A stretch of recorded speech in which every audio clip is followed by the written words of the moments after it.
అదరగొట్టే కారం రంగు రుచి ఆచి కారం పొడి. జూబ్లీహిల్స్ ఉప ఎన్నిక వేళ మాగంటి గోపీనాథ్ కుటుంబ వివాదం సంచలనంగా మారుతుంది. ఇటు మరోవైపు మొదటి భార్య కొడుకు మాగంటి గోపీనాథ్ వారసులమంటూ ముందుకొచ్చారు. మరోవైపు మాగంటి సునీత ప్రస్తుతం జూబ్లీహిల్స్ ఉప ఎన్నిక బరిలో ఉన్నారు, బీఆర్ఎస్ నుంచి పోటీలో ఉన్నారు. సో ఈ నేపథ్యంలో ఈ కుటుంబ వివాదం సంచలనంగా మారుతుంది. ఇప్పటికే ఫ్యామిలీ సర్టిఫికేట్ విషయంలో ఎంఆర్ఓ రెవెన్యూ అధికారులు విచారిస్తున్నారు. అసలు ఏం జరిగింది, మాగంటి గోపీనాథ్ కుటుంబ వివాదం ఎక్కడ మొదలైంది, అసలు ఎందుకు ఈ వివాదం ముందుకు వచ్చిందన్న అంశాలు తెలుసుకుందాం. ప్రస్తుతం మనతో పాటు మాగంటి గోపీనాథ్ తల్లి మహానంద కుమారి ఉన్నారు. ఒకసారి వారితో మాట్లాడదాం. అమ్మ చెప్పండి, ఇన్ని రోజులు లేదు, ఇప్పుడు మాగంటి గోపీనాథ్ వారసత్వం మీద ఒక వివాదం తలెత్తింది. ఒక తల్లిగా మీరు ఏం చెప్తారు? మాగంటి గోపీనాథ్కి ముందు భార్య, మేము పెళ్లి చేసిన భార్య, కొడుకు ఉన్నాడు. ఇది అందరికీ తెలిసిన విషయమే. కానీ ఇప్పుడు రెండావిడేదో ఎంటర్ అయ్యింది, పెండ్లని అన్నారు. పెండ్లి అయితే జరగలేదు, ఉంటున్నారు. మొత్తం అంతా ఆమె చేతిలోకి తీసేసుకుంది. ఇట్లాగ అయిపోయింది. ఇప్పుడు చనిపోయాడు కాబట్టి ఆలోచించవలసి వస్తుంది. బతికుంటే కొడుకుని గురించి ఆలోచిస్తానని నాకు చెప్పాడు మాట. చనిపోయాడు. చనిపోయిన తర్వాత ఎవరు చూస్తారు, ఎవరు అర్హులు? నేను ఒక్కదాన్నే కదా చేయవలసింది. అందుకోసమని ఆ బిడ్డకు కూడా న్యాయం జరగాలనే ఉద్దేశంతో నేను ఇప్పుడు ఈ ఫ్యామిలీ సర్టిఫికేట్ గురించి చేయవలసి వచ్చింది. ఎందుకంటే తెలియకుండా ఎవరూ లేరని సునీత అన్న ఆవిడ తన ముగ్గురు బిడ్డలు తనే వారసులు అనేసి సర్టిఫికేట్ తీసేసుకుంది. అది ఎట్లా అవుతుంది? మొదటి కొడుకు ఉండంగా, మొదటి భార్య ఉండంగా నువ్వు డివోర్స్ కాకుండా నువ్వు ఎట్లా తీసుకుంటావు? ఏమైపోతాడు వాడు? ఇప్పుడు 20 సంవత్సరాలు పెళ్ళైన కాడి నుంచి వాడికి 40 ఏట పెళ్ళైన వచ్చావు. ఏదో మరి నాకైతే నీకు నాకు సంబంధం లేదు, ఆవిడికే నాకు కూడా. నేను నా కొడుకుని చూసుకునేదాన్ని, వెళ్ళి వచ్చేదాన్ని, మాట్లాడుకునేదాన్ని, మంచిగా చెడు. మా రిలేషన్ బాగానే ఉండేది. ఆవిడతో నాకు పెద్ద రిలేషన్ లేదు. ఏం బాగున్నావు అంటే బాగున్నా సంగతి. ఉండి 10 రోజులు ఉన్నది లేదు. ఒకసారి నాకు పెద్ద ఆపరేషన్ అది కూడా అయితే ఇక్కడ పక్కనే ఇల్లు ఉంటే, ఎక్కడంటే యూసఫ్గూడలో ఉంటే, నాకు భోజనం పంపించడానికి కూడా 4 మంది నౌకర్లు పెట్టుకొని, ఒక వంటాళ్ళని పెట్టుకుని కూడా నాకు భోజనం కూడా పంపకపోయింది. అనే కాదు, అసలు వచ్చి చూడకపోయింది. అది నిజమైన భార్య అయితే అట్లా చూడకుండా ఉంటుందా అత్తని? ఇంకా అంతే, మాకు అట్లా వచ్చేసింది. అయితే ఇప్పుడు ఈడు నిజమైన కొడుకు కాబట్టి వాడికి అన్యాయం జరుగుతుంది కాబట్టి నేను నిలబడ్డాను. మొదటి పెళ్ళి అసలు మీరే దగ్గరుండి చేశారా మాగంటి గోపీనాథ్కి, మాలినికి? అసలు సునీత ఎట్లా ఎంటర్ అయింది మీ ఫ్యామిలీలోకి? మాకు తెలిసిన రిలేటివ్ ఉంటే వాడి ద్వారా ఎంటర్ అయింది. ఎట్లా అయిందంటే ఇక తర్వాత మనకి తెలియదు, వాడి ద్వారా ఎంటర్ అయింది. చివరి రోజుల్లో మాగంటి గోపీనాథ్ మీకు ఏమైనా చెప్పారా? ఏం మాట్లాడారు మీతోని? మాగంటి గోపీనాథ్ అట్లా మాట్లాడే మనిషి కాదయ్యా. ఎంతున్నా తన కడుపులో ఉంచుకుంటాడు. నా బిడ్డలేంటి, నేనేంటి, ఎంతున్నా ఏంటంటే పరువు, కుటుంబం పరువు. ఇంతవరకు నాకు కూడా వాళ్ళ నాన్నగారు ఇదే ఏజ్లో చనిపోయారు. చనిపోతే కూడా వీళ్ళ అప్పుడు ముగ్గురు పిల్లలు నాకు. నేను అట్లాగే పెంచుకొచ్చాను పరువుగా. ఎప్పుడు అదే అనేవాడు, గోపి ఏమన్నా అంటే మా అమ్మ కాబట్టి ఎవరికి తల ఉంచకుండా పెంచింది. ఎందుకంటే ఉన్న ఆస్తులు అమ్మేసేదాన్ని. ఏదో ఉన్న ఆస్తులు అమ్మేసి అంతే తప్ప ఒకళ్ళ దగ్గరికి వెళ్ళటం కానీ ఒకళ్ళని అడగటం కానీ లేదు. తల వంచకుండా పెంచి. మాగంటి గోపీనాథ్ మరణం అంటే ఒక ఎవరికి చెప్పకుండా ఒక ప్రకటన జరిగింది, కొంత దాచిపెట్టారన్న విమర్శలు వచ్చినాయి. ఇవన్నీ ఎందుకు జరిగిందంటారు? ఎందుకు జరిగిందంటే మరి అందరూ ఆలోచించవలసింది. నా ఒక్క ఆలోచన కాదు ఇది. నేనేదో నా కొడుకు కాబట్టి నేను అనేక రకాలు మాట్లాడవచ్చు, కానీ అందరికీ తెలిసిన విషయమే. అది అతనికి ఇట్లాగా పెయింట్ అయి పడిపోయాడు అన్నది, ఏదో హాస్పిటల్కి వెళ్ళిపోయాడు అన్నది వాళ్ళు చెప్పలేదు. అంతకుముందు అతనికి కిడ్నీకి క్యాన్సర్ వచ్చింది, చెప్పలే. తెలుసా మీకు ఆ విషయం? తెలీదు. ఎట్లా తెలుసు? ఈవిడికి నాకు సంబంధం లేదు. వాడిని చెప్పనివ్వకుండా కట్టడి చేసేసింది. ఎందుకు కేటీఆర్ వచ్చేదాకా అసలు గోపీనాథ్ మరణించాడన్న ప్రకటన చేయలేదు? ఎందుకు చేయలేదంటారు? అసలు ఎందుకు అట్లా జరిగింది? మీరు వెళ్ళినప్పుడు కూడా అక్కడ జరిగిన సిచ్యువేషన్ ఏంటి? అసలు ఆ రకంగా చెప్తే మాకు తెలిసి వెళితే ఆ ఐసీయూ ఆ వార్డులో కూడా ఆ ప్రెమిసెస్లకు కూడా ఎంటర్ అవ్వకుండా ఒక లెటర్ పెట్టించింది సునీత కూతురుతో. ఏమని? తల్లి అన్న వదిన ఎవరిని ఎంటర్ అవనివ్వకండి, రిటర్న్గా ఉంది, అంతా చూశారు. అప్పుడు మీకు ఎంత వైరల్ అయింది, అంతా చూశారు ఆ లెటర్. ఎందుకు పెట్టింది, అవసరం ఏంటి? మిమ్మల్ని రానివద్దని. తల్లిని రానివ్వకుండా ఎట్లుంటాడు? ప్రపంచం మీద ఎవరన్నా ఉంటాడా? కొడుకు ప్రాణాపాయ స్థితిలో ఉన్నాడు, ఆసుపత్రిలో ట్రీట్మెంట్. కన్న తల్లి అలౌ చేయలేదు. అంత శత్రుత్వం ఏముంది మీ మధ్య? నాకు తెలియదు. నేను ఎప్పుడు వాళ్ళ ఇంటికి, అంటే దాని ఇంటికి వెళ్ళి తినది లేదు, దాంతో ఏం తీసుకుంది కూడా లేదు, నాకు అవసరం కూడా లేదు. నా కొడుకు కావాలంటే ఎప్పుడన్నా ఇచ్చేవాడు. అట్లా కాదు, నేను చాలా వరకు వాడుకున్నాను. చివరి టైంలో నాకు కొద్దిగా డబ్బులు తక్కువ తీరా, నువ్వు ఏమన్నా ఇవ్వాలంటే నెలకు 15,000 పంపించేవాడు. నాకు పెద్ద కొడుకే చూసుకునేవాడు. ఇద్దరు ఉన్నారు, ఒకళ్ళ మీద ఆస్తి వివాదాలు ఏమైనా ఉన్నాయా? ఏం లేవు.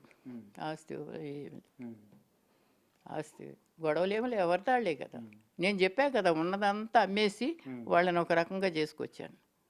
20 సంవత్సరాలు వాళ్ళ నాన్న పోతే మరి ఇద్దరిని ఆస్తి అమ్మేసిన తర్వాత కూడా వీళ్ళిద్దరూ కలిపి చేసుకుని చక్కగా బాగా సంపాదించుకునేవారు.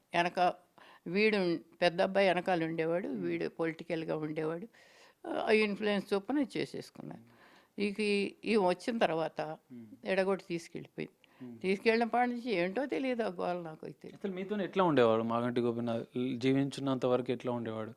ఎందుకు మీరు అంటున్నారు సునీత వచ్చిన తర్వాత ఏమైనా మీ మధ్య గ్యాప్ వచ్చిందా? ఏం జరిగింది? వాడు ఎప్పటికీ అమ్మంటే చాలా ఉండేవాడు.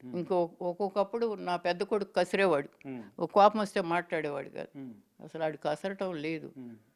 అసలు మనం కోపడినా కాసేపటికి ఏంటమ్మా ఏం చేస్తాను ఏంటి అట్లా. అతని స్వభావమే అంత. అతని కోపం ఉండేది కాదు. అసలు అమ్మంటే చాలా ప్రేమ. ఇద్దరి మధ్య ఒక ఎమోషనల్ బాండింగ్ ఎట్లా ఉంది? చెప్పేది ఏంటమ్మా, నేను కొడుకైనా సరే నేను గౌరవించేదాన్ని. ఈ కొడుకుని కానీ ఆ కొడుకుని కానీ నేను ఎంత లిమిట్లో ఉండాలో అంత లిమిట్లో ఉండి వాళ్ళకి ఇచ్చే గౌరవం వాళ్ళకి ఇచ్చేదాన్ని. వాళ్ళు కూడా తల్లిగా నాకు అంత గౌరవం ఇచ్చేవాళ్ళు. అట్లాగే సరిపోయేది. ఈ వచ్చిన కాడి నుంచి ఏంటో వాళ్ళు అట్లా చేశారు, వీళ్ళు ఇట్లా చేశారు, మధ్య వాళ్ళ మాటలు పెట్టేసి వాడి మనసు మార్చేసింది. దానికి సాక్ష్యాలు కూడా ఉన్నాయి, ఎవరెవరితో ఏమి చెప్పి మార్పించింది దాన్ని. ఇక కొంచెం వాడిని ఎందుకు బాధ పెట్టాలి, ఒకటి అయిపోయింది. రెండోది ఏదో మరి వాడు పెళ్ళి కాకపోయినా ఏదో ఇల్లీగల్గానే ఎట్లా ఉంటున్నారు, మరి నేను ఎందుకు బాధ పెట్టాలి వాడిని తల్లిగా, పోనీలే అని నేను వదిలేసి ఊరుకున్నా. ఎప్పుడో చూడాలన్నప్పుడు వెళ్ళి చూసి వచ్చేదాన్ని, అంతే. నాన్న కలిసినప్పుడు బాగుండేవాడు. ఎందుకు బాగుండేవాడు? వచ్చింది అమ్మ వచ్చా, అది తెచ్చా ఇది తెచ్చా, ఇది పెట్టినా ఇది పెట్టినా. మరి వాళ్ళ ఫ్యామిలీ అంటే మిగతా సునీత కూతురు, మిగతా మనమరాలు చిన్నప్పుడు కొంచెం పిల్లలు బాగా, నానమ్మ చిందని ఒకళ్ళిద్దరు బాగుండేవారు. వాళ్ళు కొంచెం ఎదుగుతున్న కొద్దీ వాళ్ళని కూడా మార్చేసిందంటారా? ఏమో మరి మార్చారు, ఇల్లే మారారు, అది కానీ నేను చెప్పను. అయితే వాళ్ళ తల్లి ఎప్పుడు ఇంట్లోనే ఉంటుంది. చెప్పింది కదా మీకు అందరికీ కూడా. ఆ తల్లి అక్క ఒకటి ఉంది, వాళ్ళిద్దరు ఇంట్లో ఉంటారు. ఇక మనతో పని ఏం లేదు. ఇంకోటి ఏంటంటే మీరు ఆ రోజు గమనించండి ఒక మాట, మీరు ఒకసారి మళ్ళీ తిరగేసి చూసుకోండి. ఆవిడ చెప్పిన రివ్యూలో నా అల్లుడికి 20 ఏళ్ళ నుంచి నేను అనిపెడతాంటే నా వంట అంటే ఆయనకి చాలా ఇష్టం. అట్లా చేసేదంటే ఇప్పుడు కూడా నా అల్లుడికి ఏమీ లేదు, ఊడి పడిపోయాడు. మీరు చూసుకోండి, రివ్యూ చూసుకోండి, ఊరికే పడిపోయాడు. ఇదంతా వాళ్ళు చేస్తున్నారు. ఊర్లో ఉంటే ఎవరో అడిగారు, మా ఏంటి బుజ్జి మీ అల్లుడికి బాగాలేదంటని. మా అల్లుడికి బాగాలేకపోతే నేను అక్కడే ఎందుకుంటాను, ఇదంతా కల్పిస్తున్నారు. ఎవరు? వాళ్ళ అన్న అని ప్రచారం చేశారు. ఉంది కదా, మీరు చూసుకోండి, నేనేం అబద్ధం చెప్పట్లా. కానమ్మా 92 ఏళ్ళ వయసు మీది, ఇప్పుడు కొడుకు వారసత్వం గురించి మీరు పోరాటం చేయాల్సి వస్తుంది. ఎందుకు ఇంత కష్టం వచ్చింది అనుకుంటున్నారు? భగవంతుడి నిర్ణయం నాన్న, భగవంతుడి నిర్ణయం. ఏంటంటే మరి ఇంకా నాకు సంఖ్యలు ఉన్నాయి, ఏం చేయను. నేను ఈ మధ్య అంతా వదిలేసుకుని నేను నా ధ్యానంలో నేను ఉండేదాన్ని. అక్కడ నేను మా ఊర్లో ఒక రామాలయం ఏదో రాముడితో చక్కటి ఆలయం కట్టించుకున్నాడు మా పుట్టినూరులో నా చిన్నప్పుడు. అక్కడ నేను అందరితోటి, పుట్టినూరు కదా, అమ్మో ఇంత వయసు ఆవిడ వచ్చి మనకి గుడి కట్టించింది మన ఊర్లోనని చెప్పి చాలా అట్లా నా బతుకు అట్లా అయిపోతుంది. అందువల్లే వీడితో కూడా ఎప్పుడన్నా అక్కడి నుంచి 15 రోజులకి, 20 రోజులకు, నెల రోజులకు వస్తే వచ్చి ఒక రోజు వెళ్ళి మాట్లాడి వెళ్ళిపోయేదాన్ని. ఇక్కడ కూడా ఉండాలంటే ఇక్కడ పెద్దాడి ఇంట్లోనే ఉంటాను. ఏంటి ముందు నుంచి ఉన్న ఇల్లు ఇది, నాకు ఇక్కడే ఇది. అసలు అక్కడ ఉంటే కూడా మనకి చూసేది కూడా లేదు.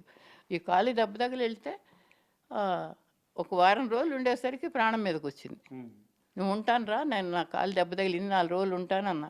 ఉండమ్మా ఏమైందన్న ఆడటెలనిచ్చి ఇక్కడ టార్చరు. నాకు అవసరమా? గోపీనాథ్ మరణం తర్వాత బీఆర్ఎస్ పార్టీకి సంబంధించిన కేటీఆర్ఏ కానీ ఇంకెవరైనా మీతో మాట్లాడారా, మిమ్మల్ని పరామర్శించడం కానీ, మీతో ఏమైనా చర్చించారా? అస్సలు చర్చించాను. నేను హరీష్ రావు దగ్గరికి వెళ్ళా. ఎందుకు వెళ్ళానంటే అది కూడా ఇదంతా జరుగుతున్నప్పుడు హరీష్ రావు గారు అంటే హాస్పిటల్లో జరుగుతున్నప్పుడు హరీష్ రావు, అమ్మ నువ్వు మాట్లాడకు, నేను వచ్చి నీ దగ్గర ఒక రోజు ఉండి ఒక రోజు వచ్చి ఒక 2 గంటలు నీతో మాట్లాడతాను, ఇప్పుడు నువ్వేం గడబడి చేయదు కూడా, నాకు తెలియదు కదా, సరేలే అనుకున్నా. మరి మేము ఆ కాలం వాళ్ళం కదా. తర్వాత అయిపోయిన తర్వాత రాకపోతే నేను ఏంటి అట్లా అన్నాడు పెద్ద మనిషి, ఒక మాట మాట్లాడటానికి ఫోన్లో ఉన్న మాట్లాడవచ్చు కదా అని అంటే మధ్యవర్తి ఎవరో చెప్పారు కామను, అమ్మను ఒకసారి రమ్మని రాగలిగితే రమ్మని. సరే వెళ్ళిన తర్వాత ఎందుకు వెళ్ళానంటే అది కూడా ఆవిడ చాలా చెప్పింది, అని అంటున్నాడు. ఏమి చెప్పిందయ్యా? సునీత అప్పుడు పేషెంట్ ఉన్నప్పుడు సునీత చాలా చెప్పిందంట నా మీద. అట్ట గొడవ చేసింది, ఇట్ట గొడవ చేసింది, నన్ను కాల్పించింది, ఏడిపించింది, పెద్ద కోడలు అట్టగి చేసి వెళ్ళిపోయింది. ఇప్పుడు నన్ను ఏడిపిస్తుంటే మా ఆయన గట్టిగా ఉండమన్నాడు, అందుకని గట్టిగా ఉన్నాను.